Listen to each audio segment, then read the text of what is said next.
Hi, everybody. I am here with Tiffani Bova, who is the Chief Growth Evangelist at Salesforce. Of course, Tiffani, you're also the author of the new book, The Experience Mindset. Congratulations. Not your only book, by the way. I know you did Growth IQ. I saw that a few years ago.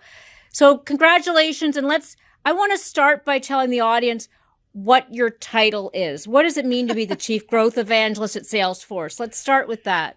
So I have to be totally honest with you. Like, I've now been here 7.5 years, and no matter what body of work I do, that's the first question. It's such an unusual title, right? It's both Yes. aspirational. The mission statement is huge, and yet seems like you can do a lot with it. That's a great definition. I'd say that I was brought on board to work with existing clients and across the market, really looking for trends and evangelizing how companies can be better at growth. Obviously from a technology standpoint, but more importantly, sort of the art of the possible, right? Inspiring them to think differently about how they're doing business today. Well, as the daughter of a salesman, I'm a big fan of anyone who makes sales better. And of course, that focus on the customer. So talk about the experience mindset, because it says about changing the way we think about growth. What are we getting wrong? Such a great question. So as you mentioned kindly, my first book, Growth IQ, was the 10 paths to growth. And my very first path in that book was customer experience. And I had been spending about a decade as a research analyst at Gartner prior to me joining Salesforce, really looking at how customer experience was going to be this next battleground between brands. So when I wrote that book, I put it as the first chapter, I spent whatever, right? A couple thousand words describing what that all means. And I really did a disservice to the integral part employees play in delivering that experience. So in some ways, the experience mindset is kind of the 11th path I missed, if you will, in Growth IQ, the connection between the employee and the customer during those moments that matter. We have spent billions of dollars shoring up what we do for customers. And unfortunately, the pandemic showed that we had not done the same for employees. So this book is really a way for leaders to reimagine and change their mindset around the decisions they're making for growth. It's interesting because, to your point, the employee experience itself changed so much during the pandemic. Let's start with that. We've seen rapid turnover. So what are we not getting right about investing in employees? Because talent is the first thing every CEO mentions when you ask, what's your pain point and what's your asset? Yeah, absolutely. And I'll answer it this way. Look, I think that when we went out and did research, we did 3 primary research projects. And across the board, what we found, and I want to be really clear here, I'm talking about experience at the moment that matters, when an employee touches a customer in some way, right? It's either on a call, whether it's in the field, whether it's a sales call, whatever it might be, right? That interaction between an employee and a customer, products they design, et cetera. And so we wanted to uncover what are the greatest levers, the strongest and biggest levers on the employee side that have the greatest impact on customer. So for example, I was with a client in Toronto a few weeks ago, and their call center agents spend 20 minutes doing returns. Then you may say, right, do they wake up every day and go, I can't wait. Today I'm going to do 10 returns. Like, that's what I aspired to do today. And then I asked, why is it taking 20 minutes? And now we get to the heart of your question. The systems are not integrated. I don't have access to the right information. I have to leave my desk and walk over to get approval. I'm not given or enabled, right, to make the decisions on the fly of what I can do at that moment in front of a customer on a phone call or a video or a chat. And it would really free up 10 minutes of that time if we could streamline those processes. So within the research, we actually found that 52% of the C-suite think the technology they're using is working effectively, which if you're doing your math, that means 48%. 48 don't, right? Right. Well, so is it a technology solution though? Because let's start. So how much of it is really about the technology, and what you're referring to is also an empowerment issue, right? It's do I have the permission to be the one to make this right? Right. I actually brought it into 4 categories: people, process, technology, and culture. Those are really the four. PPT is a long-standing framework. I added culture to the end of it. And so that goes back to what you're saying here, right? People could be organizational structure, could be investing in the talent, to your point that, executives around the globe are saying talent is difficult to not only recruit, but retain. And employees told us that they want companies to invest in them, invest in their career. Like, I don't know how to use AI in my job. I don't know how to streamline these things. And then the processes are broken where extra steps are added because no one's going in and kind of doing the housekeeping. Technology is a piece of it, but people and process is a much bigger piece of it. And then culture sits on top. Do leaders actually ask their employees what they want? And when employees answer, do they listen?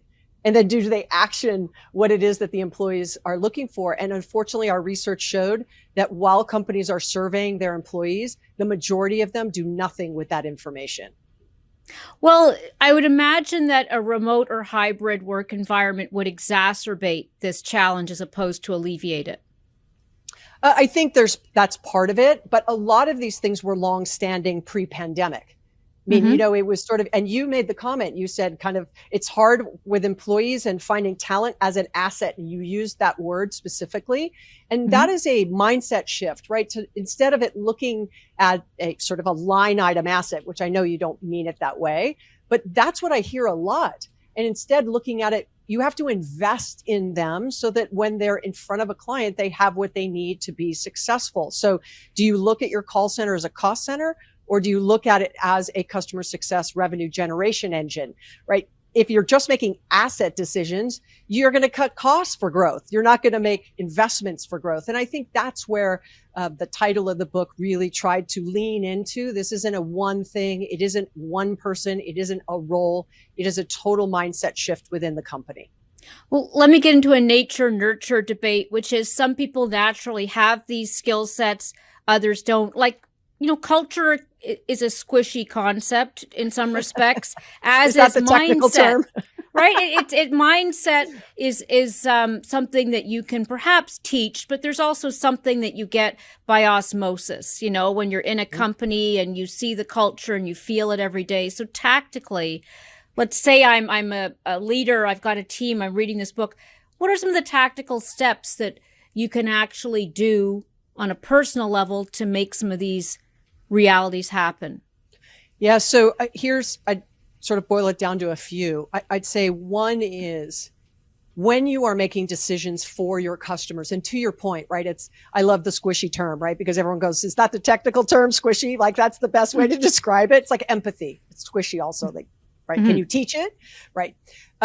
Is ultimately we were making these decisions for customers, and the unintended consequence was the employees suffered because of that decision that was made. So I ask executives and individual contributors, as well as mid-level managers, to just take a pause. When they make a decision for one, to just stop for a second and say, hold on, have I thought about the implications to the other? And so that is that mindset shift.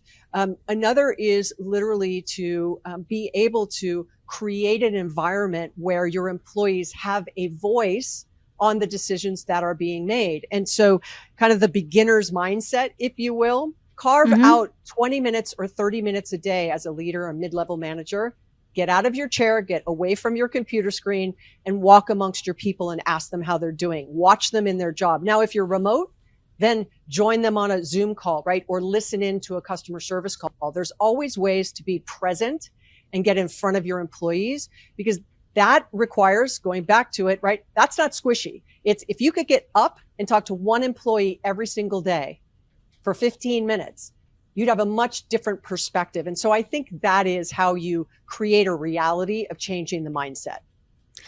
We're in a challenging economic environment, and I'm not going to put the Mark Benioff hat on you, but Salesforce is one of many companies that have had to have reduction in workforce during this period, layoffs, some people would call it. How do you stay true to these principles when you're in a downturn? I think this is where your culture really shines through. Salesforce is a great place to work pretty much across the board globally on multiple lists. We're one of the most innovative companies in the world, and we're the fastest growing enterprise software company. And that is not a coincidence. So the culture has been one that is built on trust.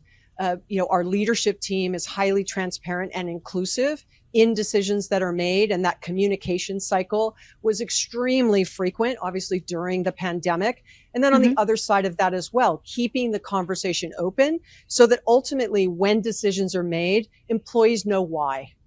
I understand why. I might not like it. I might have gotten caught in the reduction, but I understand why. And I think that is where culture is such a huge part in making sure that not only when good times are happening, but when it gets challenging, do you have a culture that can continue to withstand whatever comes at us? I want to get back to the second part of your book, Ted, changing the way we think about growth, especially when we think about sustainability. And we've had this relentless pattern of growing, certain percentage per year. That's how we're judged. On a more organic level, do you think about growth differently in this environment?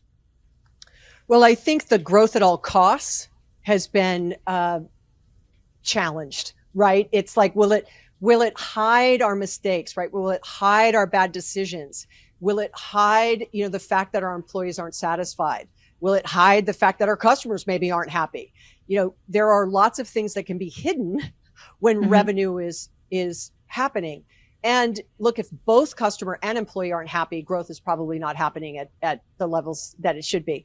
But if one is happening and the other isn't, we still saw growth rates. It's when both of those things happen simultaneously. So I think it's important to understand, there's an example in the book with a company called Clearco out of Canada. Michelle Romanow was the founder and CEO. She's now stepped down. She's just on the board. But they were hyper growth at all costs. She was a double unicorn.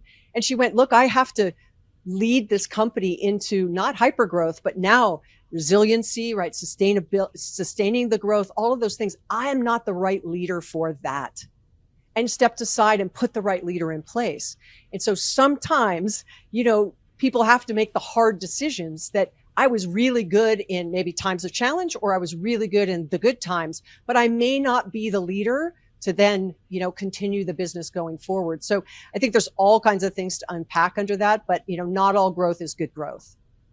It's interesting. I know that you're somebody who has been one of the top management thinkers, and let me go to the manager, because we've certainly seen managers being a class that is seen as disposable, especially that mid-level manager, which, has the most direct contact with their teams. What is the role of the manager in this environment, especially as we try to flatten our, we bring in AI, et cetera? Where does this fit into this? I think it's such a fantastic question. Those middle managers are getting squeezed from the top. It's about productivity. It's about numbers. It's about, and then squeezed from the bottom of employees going, help, I need someone to pay attention to what's happening, right? And they're caught in between. And so that is a very difficult role. But I think part of where we have an opportunity here is many times high performers in a role are then promoted to management.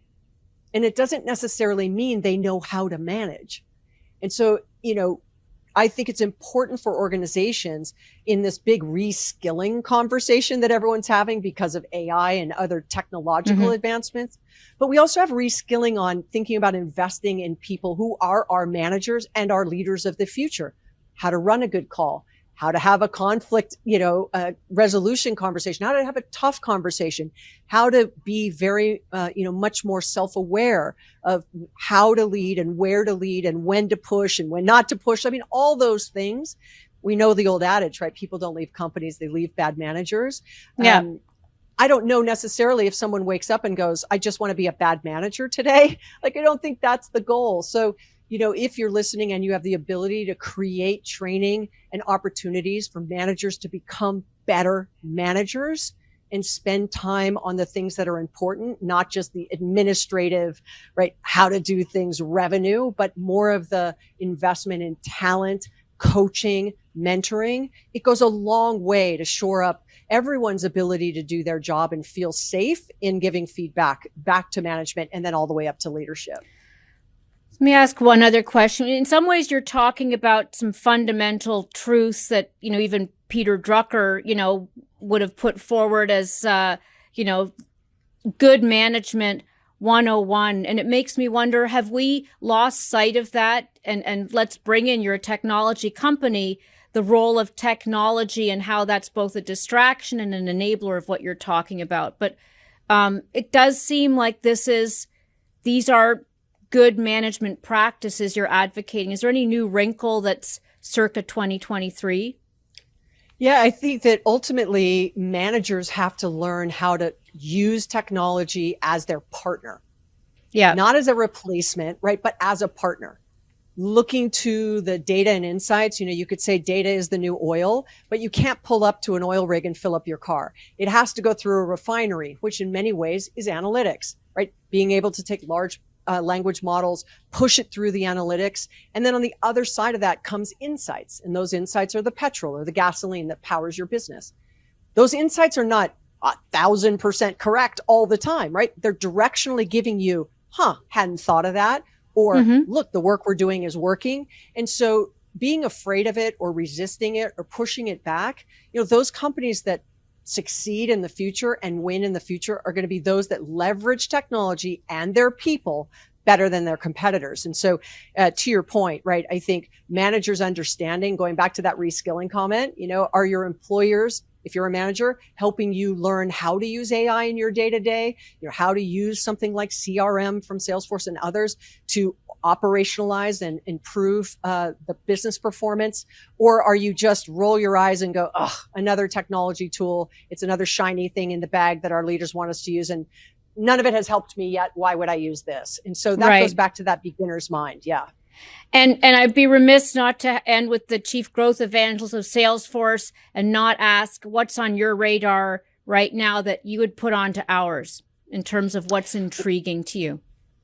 Yeah, I love how we are really leaning into how to help companies be customer companies. At the end of the day, it's not about us. It's about how do we help our customers with their customers, right? How do we help them be successful in communicating, selling, servicing, and supporting and marketing to their customers? And I think as organizations understand where AI, data, and CRM together can do some of the things we've been talking about, it really frees up time to allow the humans to do the more complex things, the more empathetic and human squishy stuff or soft skills.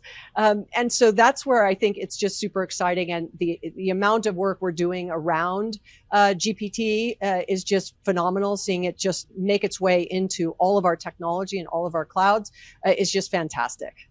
Great. So the book is The Experience Mindset. Good luck, Tiffani, and look forward to continuing the conversation. Well, thank you for having me.